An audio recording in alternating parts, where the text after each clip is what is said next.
Hi, this is Nancy at A Crone's Intuition.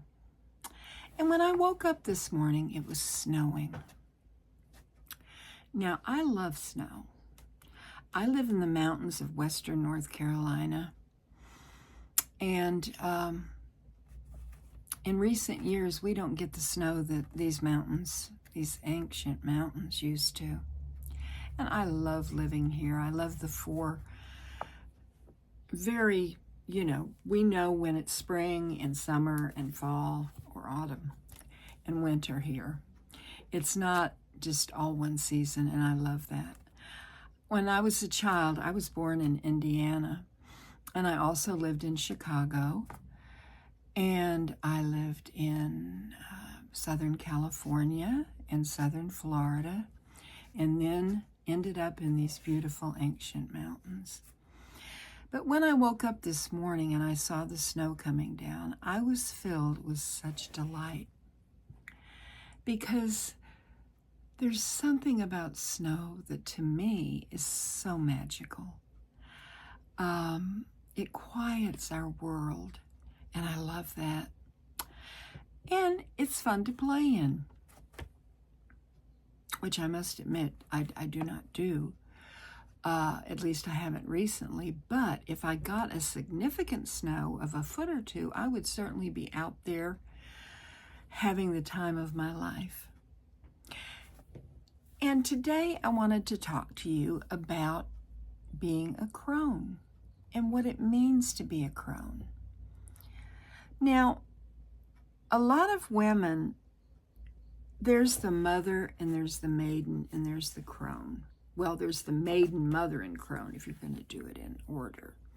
But a lot of women, they really, they don't know about this crone thing. They're very happy with the middle part of the goddess. And there's a lot of discussion as to when you become a crone. A lot of people say 50, and I've been thinking on it, and I when I was 50, I was not ready to be a crone. I had my last baby when I was 38, so I still had young children when I was 50. But when I turned 60, I started hearing whispers of, "Come on, join us." When I retired at 65, that was when I really, really embraced my crone years, and I became a crone. Now, when my mother and father were much older than most mothers and fathers, my parents, because of World War II, it was delayed in getting married because Daddy was over fighting a war for 4 or 5 years. So when they got married, they were like in their late 30s. And so I was born when my mother was 40, and I was born in May, and in August she turned 41. So my parents were, significantly older than my friends' parents. But they were so active, and they were so much fun, and we had such adventures. And I never considered my mother old until she turned 80. And at that time, I gave her the poem, "When I'm an old lady, I will wear purple." And I told her, I said, "Well, Mother, I've always said that you're not old. But, when you turn 80, you're old." Now, when I say old, at that time, I did not realize the beauty of aging, And there is a beauty in it, and there is a tranquility and a solace in it. And today I wanted to talk to you about that. I put on my mother's pearls, and I've been wearing them for the last couple of days, and makes me feel close to her, She passed in 1998. She survived my daddy by 18 months. And she was very brave because she missed him terribly. I have a book that is called Crones Don't Whine, and it is by Jean Shinoda Bolen, MD. And Concentrated Wisdom for Juicy Women. Okay, now when most people think of a crone, they don't think of a juicy woman. And I wonder why, because we are just amazing. There are chapters in her book, and this is what they say. Crones don't whine. No, we have learned there's no use to whine. I mean, it just kind of, people like, oh, you know, and whining doesn't do anything, you know? So crones don't whine. We have learned, you know, that no, that's not us. Crones trust what they know in their bones. Yes.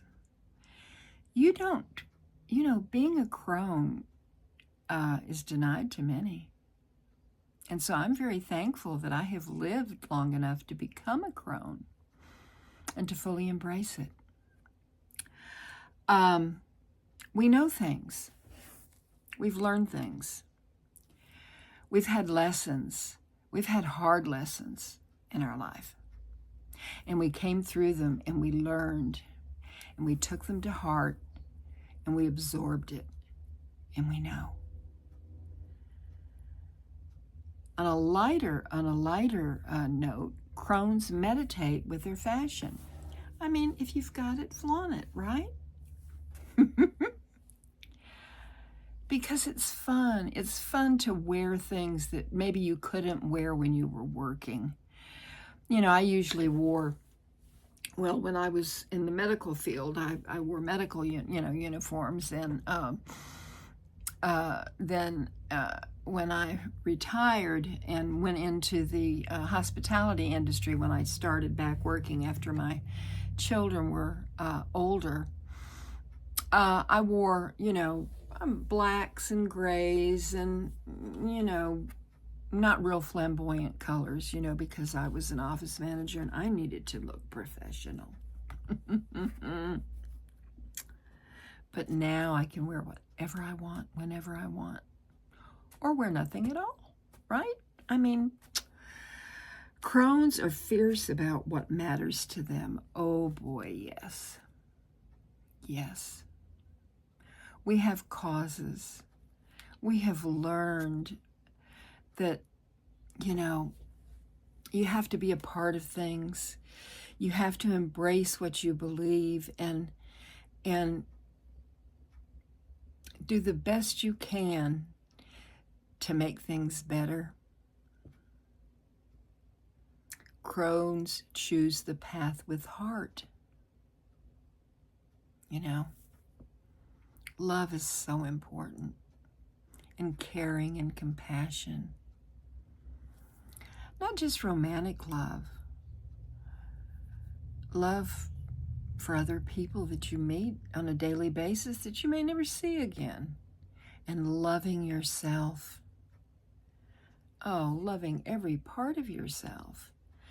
Loving that inner child that has traveled with you your whole life. And bless her heart, she's had issues. And if you're wise, you've addressed them. You haven't closed her up in a closet. No, you let her come out and play. She teaches you things. And she helps your higher self to grow. That's what that little girl does. Crones speak the truth with compassion. Because we've learned words can hurt. Words can be like arrows that destroy and kill. And why would we say something knowingly that's going to hurt someone? No. A wise crone would never do that. Not knowingly. I mean, sometimes we say things that are taken in the wrong way. But if we realize it, I immediately, oh my goodness, I didn't mean that the way it came out. you know. Crones listen to their bodies. We have to do that. At our age, we want to be as healthy as we possibly can be. And when we know when something's wrong and we need to take care of it. And that's a wise crone. And crones don't grovel to anybody, anyone, anything. That's very important. We are wise. We are wonderful. I believe that. In this book that I told you about, she starts it off saying, there is a medieval sound to the word crone, and a mischievous note to the suggestion that women would aspire to be one. It's not what any of us aspired to be in our youth, but that was when older women never told their true age, and before women came into their own as people in their own right, or lived as long as we now do. To be a crone is about inner development, not outer appearance. A crone is a woman who has wisdom, compassion, humor, courage, and vitality. She has a sense of truly being herself, can express what she knows and feels, and take action when she needs to. She does not avert her eyes or numb her mind from reality. She can see the flaws and imperfections in herself and others, but the light in which she sees is not harsh and judgmental. She has learned to trust herself and to know what she knows. And I know this. I am 77. In May, I will be 78. I can't believe it. Inside, I feel like a 20-something. Now, I have mobility issues. I walk with a cane, but that's okay. You know, that's okay. I don't want to fall. I'm very careful. My son, David, watches over me like a mother hen. He'll say, Mom, you shouldn't do that. Now think of Grandma. You wouldn't want Grandma doing that at your age. This is true. I told my mother one time, you do not want to fall and break your hip. Because for someone that's older, many times it's the beginning of the end. And one morning I got a call, and she had fallen. And I went over, and one of her legs was turned in at a very unnatural angle. And I knew. And she said, I did it. And I said, yes, but not on purpose, Mother. You're going to be fine. You're strong. And she and Daddy came to live with us. My husband was wonderful. We would have been happy if they lived with us. You know, we were a very close family unit. And she did her rehab, and she came back guns blazing. I tell you what, she was something else. And she lived to be about 2 weeks away from 92. Daddy was 87 when he passed. And I might mention that some very wise men may become crones. That's a possibility too. I mean, we are a very elite special group. And I just wanted to share this with you. You know, ladies out there, as you go through your life, as you choose to have children or don't choose to have children, as you work, as you stay at home and work, whatever kind of life that you have, you are learning and you are growing. And you're taking all of this in. And as you become a crone, you have all of this knowledge within you to help you as you approach the final chapter. And that's a beautiful thing, to be prepared, you know. I've often said that death is my greatest adventure. You know, golly, just think about it. Now, having said that, I would love to live a lot longer. I have a lot of longevity in my family, and I would love to live to see my grandchildren grown and doing well. I would. But if I don't, I have no regrets. No regrets. And that is what being a crone is. And I wanted to share that with you today. This is Nancy at A Crone's Intuition, wishing you many, many blessings. Namaste, my precious friends.